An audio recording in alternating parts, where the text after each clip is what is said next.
ازاي تعملي مكرونة بشاميل كريمي جدا وطعمها خطير؟ لو ما بتعمليش المكرونة البشاميل بالطريقة دي فايتك كتير. الطريقة اللي هتعتمديها دايما وهتعملوها زي المحترفين بالظبط ومظبوطة من اول مرة.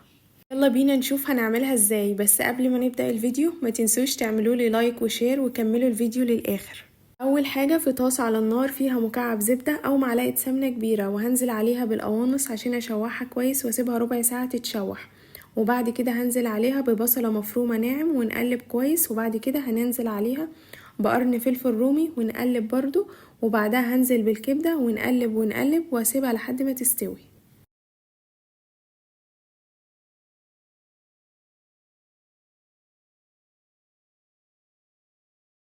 وبعد كده هننزل بالبهارات بتاعتنا، ملح وفلفل اسود وسبع بهارات اختياري. وبس كده، وكده خلصنا اول حاجة ونروح بقى على سلق المكرونة.